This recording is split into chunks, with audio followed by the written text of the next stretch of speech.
Well, hello and welcome to the Cook Along Live. My name is Richard and today I'm going to be showing you how to make the second part of our It's a Wrap recipe, and today we're going to be making some homemade tortilla chips and salsa so that when you're watching the Britain's Got Talent this evening, you will be able to have some homemade nachos and cheese, which I promise you are absolutely delicious. So we're going to start off first of all today by making a really quick and easy basic sort of salsa, which I promise you is one of my favourite things because you just chuck everything in to the pan and then you forget about it for 20 minutes.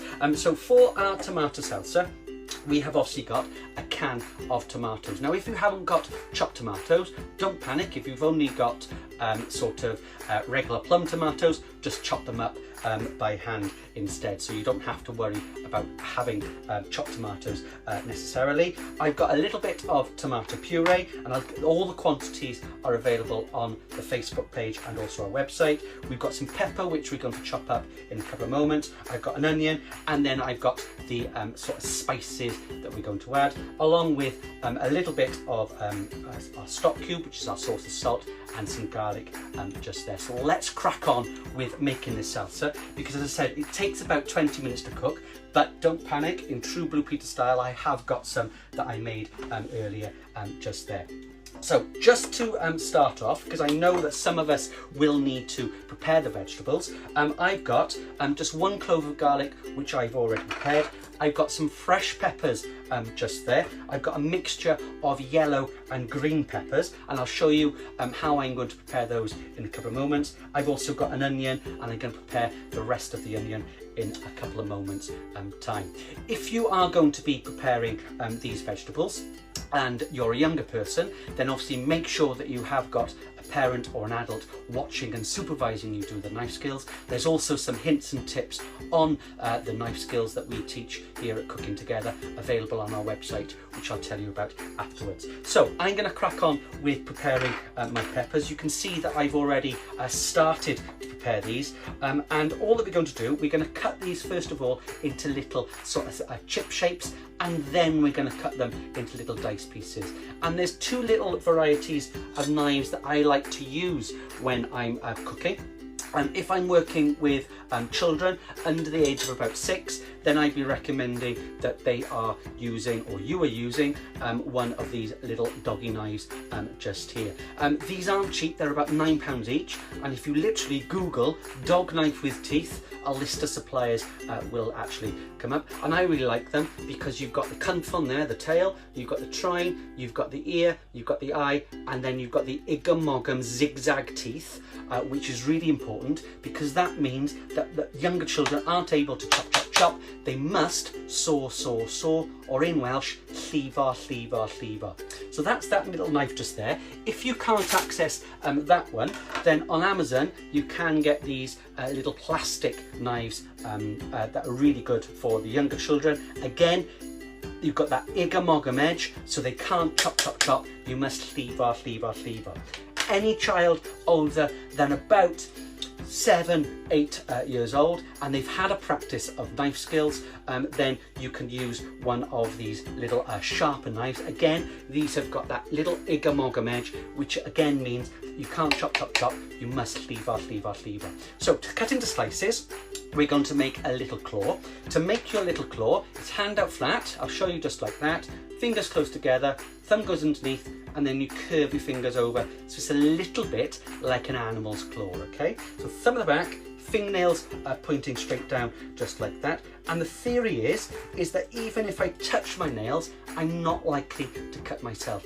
If I had that little pinch just like that, then obviously we could cut ourselves quite badly. So fingers at claw, llivar,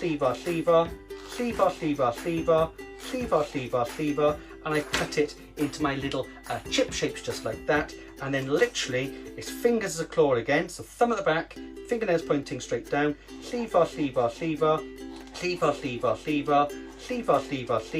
knife on the table, tidy chef, and I've cut all of those bits up just like that. I'm going to leave those because I've got enough just in there, but I just wanted to show you how to do those bits. The last thing that we have got is we've got an onion. If you're a younger person, then please make sure that you're supervising the adult this time, because the adult, this is a bit of an adult's job.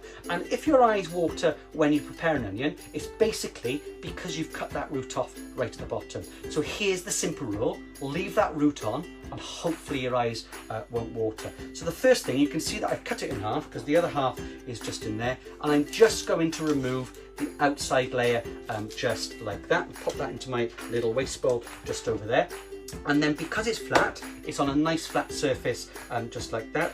I'm going to make my fingers as that little claw, and I'm going to score a little line, okay, about 1 centimetre away from the root. And I'm not cutting into the onion, I'm just literally just scoring a little line. That's my little guideline. I then turn it round, I make my hand as what I call a little bridge. So that's the claw, this is the bridge. I always tell people, if I turn around like that, your knife is going to go through the centre just like that. And I always get people to pull their little pinky up as well, so that you're not stabbing your fingers. I always say that us Welsh people, it's really easy because we're all posh in Wales anyway. So hands bridge, pinky goes up, and literally all that I'm doing, I push my knife in to that 1 centimetre line and I drag it down. If I show you like that, push it in, drag it down, push it in, drag it down. I'll show you as a claw, push it in, drag down, push it in, drag down, and you can see that my onions all held together, but more importantly, my root is still on, so hopefully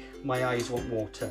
Then all I'm going to do is fingers a claw again, thumb at the back, fingernails pointing straight down, like cutting down just like that into your little slices. And if I was a younger person, that's where I'd stop cutting. As an adult, I don't like waste, so I'm just literally just going to cut all the way around my root just like that, and you can see that's the only part of my onion that I'm going to discard, and all of that can go into there. So that is our all of our vegetables prepared. As I said, there are some quick reminders and some hints and tips on using some knife skills on our website, which is cookingtogether.co.uk, and you can need to click on the cook along section. So now that we've done those, we can crack on with making this really simple salsa. So we've got our pepper. I often use and I love to use frozen vegetables because they are much cheaper than fresh, and you can pull out as many as you need. So if you're using frozen vegetables instead, it would be about 150 grams of our frozen peppers just like that, and 125 grams of our frozen onions just as so. And you can see you got that rainbow of colours. I've chosen to use a red onion today, but if you've just got white onions at home, you can just use those as well. I've got my clove of garlic, which is just going to go in just like that, and I'll pop those just over there. We've then got our can of tomatoes. And the great thing about this recipe is that we're not going to add any extra fat. We're just going to let it boil up in its own juices, and I promise you it is really delicious. So all of those go in, and I'm not going to waste any of that leftover juice just in there. I'm just going to add about 1/4 of a can, which obviously that's about half just there, so I've just added about that much just on there, and we've got rid of all the juice, and I'll just pop those just down below. And then we have got 2 teaspoons of tomato puree, and we've got 2 teaspoons just like that. We've then got our source of salt. Now obviously we don't want to be eating too much salt in our diet, and the Eat Well guide tells us, and the healthy eating messages that we should be eating maximum 6 grams of salt per day. That works out, 6 grams works out to just over a level teaspoon of salt. And it's not the salt that we're adding to our food physically, it's the salt that's already in food. So this stock cube actually has about 4 grams of salt, so I'm not going to add all of that. because we want to add lots of other flavours. So I'm often called a stock cube nibbler. So I'm just literally just going to take off a little bit just like that, and that's as much as we need to add to our salsa, just to give it that little base of flavour. Then we're going to jam pack it full of other things. So I've got my mixed herbs just there. I love using mixed herbs because these ones are from Asda's. They're nice and cheap, okay, about 30 pence a pot, and they just add flavour to everything. So about a teaspoon of those. We've then got some parsley. I'm not going to use the spoon because my spoon won't fit in there, but we want about half a teaspoon of parsley. The parsley won't necessarily add any flavour whatsoever, but as some of you who have attended my sessions will know that I'm from 3 generations of home economics teachers. My grandmother inspired me. My mother didn't quite inspire me. Well, she did really, but she burnt everything but puts parsley on top. So that's a bit of an ode to my mother as well. And then I've got my seasoning. Now you could either use some jerk seasoning, which again is more of a Caribbean spice, but it's going to give that extra bit of spice, or I'm going to use some Cajun today because I wasn't able to get some fajita spice. So again, approximately, I like quite like spicy food, so I'm going to add about a teaspoon of that. If you haven't got either of those and you've got maybe some chili flakes, you could add that as well. The last thing that we're going to add is we're going to add a little bit of smoked paprika, and we want about a teaspoon of that. And if you smell smoked paprika, it smells like chorizo sausage or barbecue flavoured crisps, so it's really, really delicious. About a teaspoon of that. That's not spicy, it's just going to add lots of flavour. And the final thing, we've got a little bit of black pepper. That's then going to go on the hob for approximately 20 to 25 minutes. We're just waiting for it all to sort of reduce down, everything to cook off, and I promise you that salsa is absolutely delicious. So I'm going to pop that onto my hob just there, and we'll start to cook that off. As I said, I have got one that I made earlier as well. And whilst that's cooking off, the next thing that we are going to do is we can make some homemade tortilla chips. And you can see I've got these homemade tortilla chips just there. And these are great because whatever you don't use today, when you're watching Britain's Got Talent later like me, okay, you can actually store in an airtight container and they will last a good week. So I was defrosting my freezer yesterday, and I realised, which is why I'm doing an It's a Wrap weekend, and I got lots of wraps in the freezer. So I've just got some wholemeal wraps just here. The Welsh wraps, the half and half, the wheat and white wraps are also really good to do with these as well. So I'm just going to do 2 sets just like that, and we do need to add a little bit of oil to them to help them crisp up when they go in the oven. We're not going to drizzle the oil on just like that. I'm just going to turn that down a little bit. Literally, I'm just going to add half a teaspoon, and I just rub it over just like that, and that will prevent it and help it to stick. I'm going to add a little bit more onto that one, and then to make your tortilla chips, you can make small ones. I like to make sort of medium sized ones. So I'm just going to cut my wrap in half just like that, and then I pop that so I've got a sort of semicircle shape. I then cut a line just in, just down like that. So I've got my little strips, and then I can start to make my sort of triangular shapes just like that. And if I pop that onto my little baking tray, you then just need to lay them on the baking tray just as so. You probably need 2 baking trays to do this, so it's 1 tray per wrap, just like that. And they go in the oven 8 minutes on a nice single layer, 8 minutes in the oven, and they will end up being nice and crispy. They will crisp up when they come out of the oven, so just make sure that they're not too golden brown when you take them out. About 6 to 8 minutes at 190 degrees. I'm going to pop those in my little oven just behind me, and we can see how those turn out afterwards. With these, there's lots of other shapes. If you've got younger children and they want to make their own shapes, they could practice their claw. They could just do little squares, or if you've got cutters at home, then you could do sort of, I've seen Father Christmas shapes, I've seen star shapes tortilla chips. Another thing that you can do, I'm going to lay those just over there, is we have got little shells of tortilla chips. So for that one, all that you're going to do is you cut those into quarters just like that. You add a little bit of oil, and you can see just here I have got these little shells just like that, and that's a really good way of serving your salsa right in the centre. And literally I'll pop those ones just there, that goes in. It is a bit fiddly when you're using the wholemeal ones, right? And literally all that you're going to do is just pop that in.